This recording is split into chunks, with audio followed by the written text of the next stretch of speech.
사랑하는 파리장로교회 성도 여러분, 한 주간도 평안하셨습니까? 오늘도 금요일이 되었습니다. 금요기도회로 또 요한계시록 말씀을 듣고 또 기도 제목을 가지고 각자의 처소에서 함께 기도하는 시간을 가지면 좋겠습니다. 오늘은 요한계시록 13장 11절에서 18절 본문이고요. 제목은 땅에서 올라온 짐승. 우리가 잘 알고 있듯이 666에 대한 말씀을 드리려고 합니다. 먼저 본문 말씀을 제가 읽도록 하겠습니다. 내가 보매 또 다른 짐승이 땅에서 올라오니 어린 양같이 두 뿔이 있고 용처럼 말을 하더라. 그가 먼저 나온 짐승의 모든 권세를 그 앞에서 행하고 땅과 땅에 사는 자들을 처음 짐승에게 경배하게 하니 곧 죽게 되었던 상처가 나은 자니라. 큰 이적을 행하되 심지어 사람들 앞에서 불이 하늘로부터 땅에 내려오게 하고 짐승 앞에서 받은 바 이적을 행함으로 땅에 거하는 자들을 미혹하며 땅에 거하는 자들에게 이르기를 칼에 상하였다가 살아난 짐승을 위하여 우상을 만들라 하더라. 그가 권세를 받아 그 짐승의 우상에게 생기를 주어 그 짐승의 우상으로 말하게 하고 또 짐승의 우상에게 경배하지 아니하는 자는 몇이든지 다 죽이게 하더라. 그가 모든 자, 곧 작은 자나 큰 자나 부자나 가난한 자나 자유인이나 종들에게 그 오른손에나 이마에 표를 받게 하고 누구든지 이 표를 가진 자 외에는 매매를 못하게 하니 이 표는 곧 짐승의 이름이나 그 이름의 수라. 지혜가 여기 있으니 총명한 자는 그 짐승의 수를 세어보라. 그것은 사람의 수니 그의 수는 666이니라. 지난주에 우리는 이 시간을 통해서 바다에서 올라온 짐승에 대한 말씀을 나눴습니다. 자, 땅으로 내려온 사단, 하늘에서 쫓겨난 사탄이 이 땅에 있는 교회와 성도들을 박해하는데요. 교회와 성도들을 박해하기 위하여 두 가지를 사용합니다. 그 하나가 바다에서 올라온 짐승이고 또 하나는 땅에서 올라온 짐승입니다. 오늘 땅에서 올라온 짐승은 먼저 생김새가 어린 양처럼 생겼습니다. 겉으로 보기에는 바다에서 올라온 짐승과 크게 다른 것 같지 않지만 좀 차이가 있죠? 겉으로는 어린 양이신 예수님을 닮은 것 같은데 말은 용처럼 말한다. 11절입니다. 내가 보매 또 다른 짐승이 땅에서 올라오니 어린 양같이 두 뿔이 있고 용처럼 말을 하더라. 그런데 이 두 번째 올라온 이 짐승이 먼저 바다에서 올라온 짐승처럼 권세를 행하고 처음 짐승에게 경배하도록 하는 일을 합니다. 자, 처음 짐승은 바다에서 올라온 짐승이죠. 제국이며 국가 권력이며 황제를 의미하죠. 그들에게 경배하는 일을 맡은 것이 바로 이 땅에서 올라온 짐승입니다. 따라서 이 땅에서 올라온 짐승은 바다에서 올라온 짐승을 섬기고 그에게 집중하도록 하는 일을 합니다. 그래서 이 땅에서 올라온 짐승을 향해서 어떤 이념, 이데올로기, 그리고 종교적 그런 존재, 그런 것을 상징한다고 보는 것이죠. 초대교회는 로마가 기독교를 공인하고 국교로 삼기 전까지 약 300년 동안 로마 제국 안에서 박해를 받았습니다. 그 박해의 가장 큰 이유는 로마 황제 숭배 사상이었습니다. 로마 제국은 남유럽, 고대 중동, 북아프리카의 세 대륙을 지배한 엄청난 제국입니다. 심지어 우리 프랑스의 남부에 가도 이 로마 제국의 흔적을 지금도 볼 수가 있죠. 이 거대한 제국을 지배하려면 무력만으로는 안 되었습니다.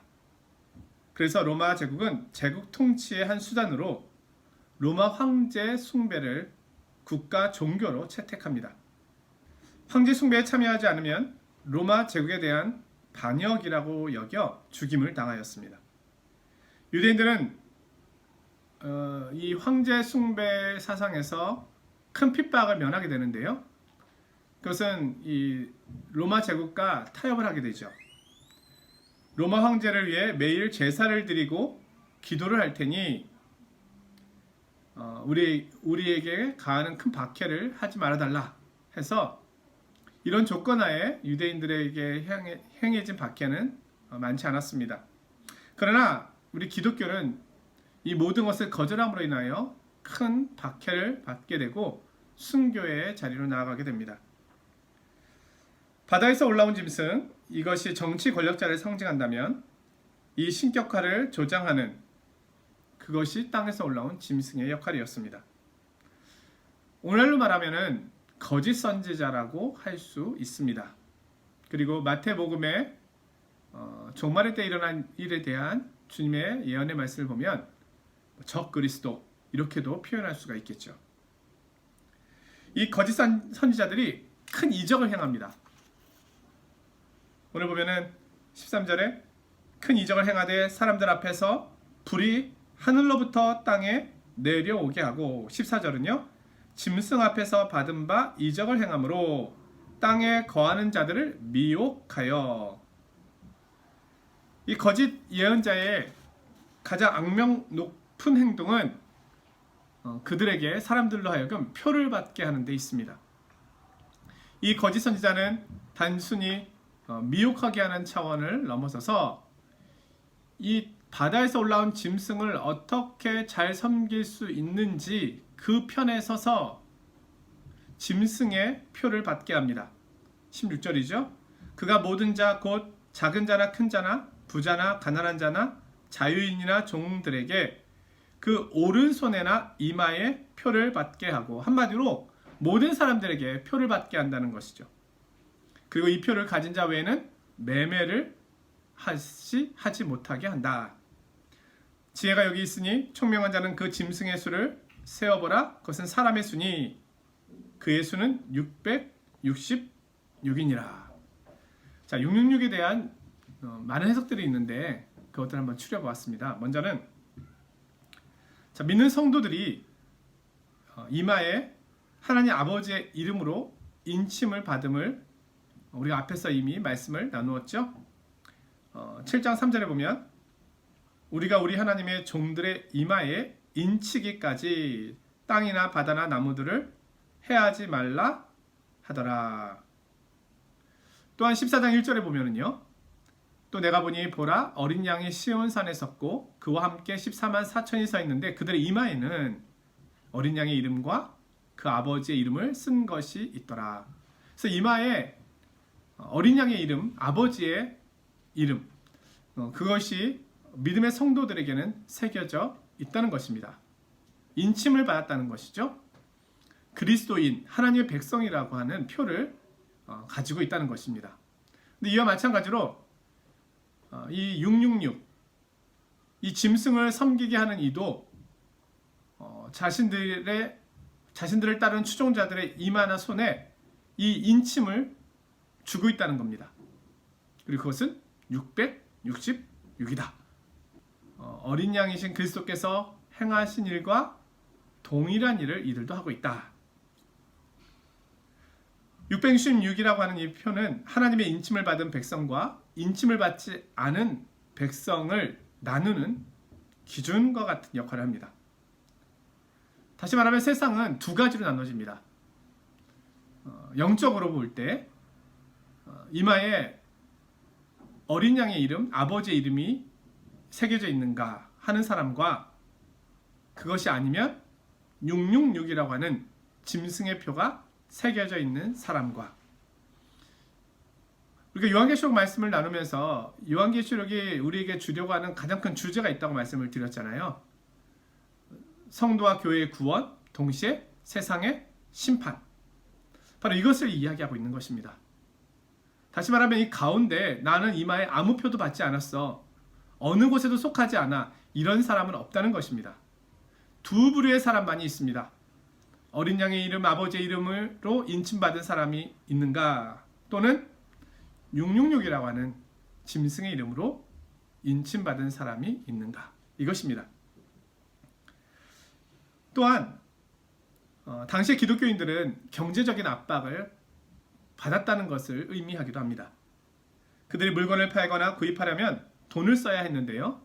당시 그들이 사용했던 돈, 특별히 로마의 돈에는 황제의 이름이, 그 다음에 얼굴이 새겨져 있었고요. 또 황제의 이름 앞에는 황제는 신이다, 이런 표현이 새겨져 있었습니다. 그래서 기독교인들이 이 동전을 가지고 마음껏 경제생활을 한다는데 불편함과 제약이 있었다는 것이죠. 또 세 번째로는 요한이 살던 로마 시대에는 우리가 쓰고 있는 아라비아 숫자가 없었습니다. 그래서 히브리어나 헬라어 이런 글자들에는 하나의 숫자를 나타내는 의미, 상징이 있었습니다. 오늘날 우리에게 말하면 뭐 기억은 1이다, 니은은 2다 이런 식으로 숫자를 붙였다는 거예요. 그래서 그들이 히브리어나 헬라어를 쓰면 단어의 숫자 값이 나왔다는 겁니다. 그래서 뭐 내 이름을 설명할 때 내 이름은 뭐 257이야, 뭐 이렇게 설명할 수 있었다는 것이죠. 그래서 오늘 666이라고 하는 것은 이 이름의 숫자의 합이 666이었다. 뭐 이렇게 볼 수 있겠죠. 우리가 오늘 본문을 자세히 보면 알 수 있는 것처럼 바다에서 올라온 짐승을 섬기기 위하여 만든 우상, 그것을 상징하는 것입니다. 그러니까 바다에서 올라온 짐승을 666이라고 상징했던 것이죠. 그 짐승의 이름으로 쓰여진 666은 그럼 과연 누구의 이름이었겠느냐? 당시 기독교 박해를 가장 본격적으로 시작한 황제를 네로 황제라고 알고 있습니다. 그래서 학자들은 초대교회는 이 네로 황제라고 하는 이 이름을 666으로 상징적으로 썼을 것이다, 이렇게 보는 것이죠. 네로 황제 시대 때 사실 사도들과 예수님의 많은 전도자들이 죽임을 당하거든요. 자, 네로를 포함한 모든 로마 황제들은 카이사르라고 하는 칭호를 가지고 있었습니다. 그래서 네로 황제를 의미하는 라틴어는 네로 카에사르, 이것을 그리스어로 옮기면은 네론 카이자르 이렇게 됩니다. 이것을 다시 아람어로 입력해서 기록을 하게 되면은 이제 숫자 값을 가지고 있는 글자가 되는데요. 이런 것을 이제 게마트리아 방식이라고 말합니다. 그렇게 했을 때 이 네로 황제, 가이사르 네로라고 하는 이름이 666이라고 하는 이름을 숫자를 갖게 되는 것이죠. 근데 이제 헬라어 원문에 보면은 이 666을 헬라어 세 가지 단어를 써서 표현합니다. 그래서 600 더하기 60 더하기 6 이렇게 표현되거든요. 그래서 6이 3번 들어가는 방식으로 설명되어 있습니다. 물론 합치면 666이지만 오늘 성경이 의미하고자 하는 것은 6이 3번 들어간다라고 하는 것에 더 무게를 두고 있다, 이렇게 볼 수 있겠습니다.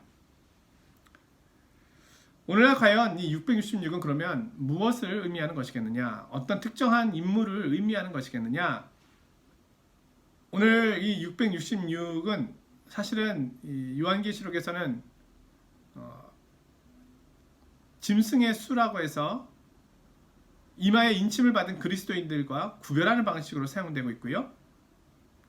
마치 또 이 짐승의 표를 받은 사람을 배교자인 것처럼 또 묘사하고 있기도 합니다. 따라서 666이라고 하는 이 숫자는 그리스도인을 미혹하거나 배교하게 하는 역할을 하거나 핍박하는 역할을 하는 숫자, 그런 것을 상징적으로 표현한다고 볼 수 있겠습니다. 자, 네 번째로 보는 것은요, 이 6이라고 하는 숫자는 7보다 미완성적인 숫자입니다. 자, 6이 3번 반복되잖아요. 600 더하기 60 더하기 6. 그러니까 다시 말하면 6이 3번 반복된다는 것은 6에 대한 강조를 3번 하고 있다는 것이죠. 요한계시록에서는 7이라는 숫자가 사실 반복해서 나옵니다. 일곱인, 일곱 나팔, 일곱 대접, 777이라고 할 수 있겠죠. 이것은 하나님 나라의 도래를 나타내고 하나님 나라의 완성을 나타냅니다. 반대로 666은 이 세상의 권세자들에 의해 생겨나는 악한 일들, 그것을 의미합니다. 교회사에서 많은 사람들이 이 666의 주인공을 찾으려고 부단히 노력했습니다. 우리는 666의 주인공이 누구인가를 찾기보다 666의 성격을 아는 것이 중요합니다. 따라서 이 666을 베리칩이다 이렇게 이야기할 수가 없습니다. 그것이 어떤 성도들을 미혹하게 하거나 배교하게 함으로써 정치 권력, 그들을 섬기게 하는 도구, 그들을 우상하는 도구로 사용된다면 우리가 경계해 봐야 하겠지만, 기술의 발전으로 찾아오는 어떤 모습들을 가지고 그것을 배교와도 상관이 없고 종교적인 것과도 상관없는 상황에서 666이다. 요한계시록 13장에서 말씀하고 있는 짐승의 수다. 이렇게 말하는 것은 무리가 있다는 것입니다. 666은 배교와 관련이 있다고 학자들은 말합니다. 다시 말하면 예수님을 따를 것인가 세상을 따를 것인가 하는 경계선에서 이것은 등장하고 있다는 것입니다. 따라서 우리가 자고 있는데 누가 와서 베리칩을 놓고 갔다. 어떡하지? 나 배교했나봐. 이런 식의 논리는 존재할 수 없다는 것입니다. 따라서 이런 것에 대하여 겁을 내거나 두려워할 이유는 없습니다. 분명한 것은 요한계시록은 성도에게 환란이 있음을 말해줍니다. 세상으로부터 박해가 있음을 말해줍니다. 그런데 이 박해 뒤에 세상 정부나 아니면 거짓 종교, 거짓 신념 뒤에 사단이 배후에 있음을 이야기해주고 있는 겁니다. 사단은 교회를 박해하기 위하여 국가 권력과 지도자들을 사용할 수 있고요. 거짓 이념이나 거짓 신념, 이데올로기, 종교를 사용할 수 있다는 겁니다. 그들은 교회와 성도가 그리스도를 떠나서 살도록 힘을 다해 우리를 공격하는 것입니다. 성도는 그것을 분별하여 우리의 믿음의 길을 포기하지 말고 끝까지 표대를 향하여 달려가야 하며 이 선한 싸움을 끝까지 싸워가야 하는 것입니다. 사랑하는 성도 여러분, 우리가 요한계시록 13장에서 본 것은 사단이 교회와 성도들을 어떤 방식으로 박해하고 있는가 하는 것입니다. 이것을 살펴본다면 우리가 살고 있는 이 시대, 이 세상에 이런 일이 일어나고 있음을 알 수 있습니다. 초대교회뿐만이 아니라 2000년 기독교의 역사 가운데 이런 일들은 계속되어 왔고 지금도 계속되어 가고 있습니다. 사실 프랑스는 선진국이고 좋은 나라이긴 하지만 많은 장점이 있지만 그러나 종교적으로는 참으로 어려운 나라입니다. 자신의 신앙을 고백하는 것도 그리고 공공장소에서 그것을 알리는 것도 지극히 제한되어 있습니다. 그리고 여러 가지 동성애 법이라던가 기독교 정신에 위배되고 있는 여러 가지에 대하여 이야기하는 것도 법적으로 만들어서 굉장히 제한적으로 압박하고 있는 모습들을 또한 볼 수가 있습니다. 어느 시대나 교회와 성도들은 이런 모습에 처해 있었습니다. 그럼에도 불구하고 믿음의 선배들은 이 모든 것을 이겨냈고요. 그리고 진리의 말씀을 따라서 영적인 싸움을 잘 싸워왔다는 것입니다. 우리도 이 믿음의 길을 가야 하겠습니다. 단순한 두려움이 아니라 우리의 이마에는 이미 아버지의 이름과 어린 양의 이름이 새겨져 있습니다. 우리의 이름은 어린 양의 생명책에 기록되어 있습니다. 그리스도를 따르지 않는 자가 짐승에게 절하고 있는 자이며 그것이 바로 666 배교자의 모습으로 살아가고 있는 사람들이 되는 것입니다. 성도들은 염려할 필요 없고요. 우리는 끝까지 미혹되지 말고 현혹되지 말고 이 믿음의 길을 잘 가야 하겠습니다. 오늘 말씀이 끝난 후에 또 각자의 처소에서 오늘 말씀을 기억하면서 기도를 했으면 합니다.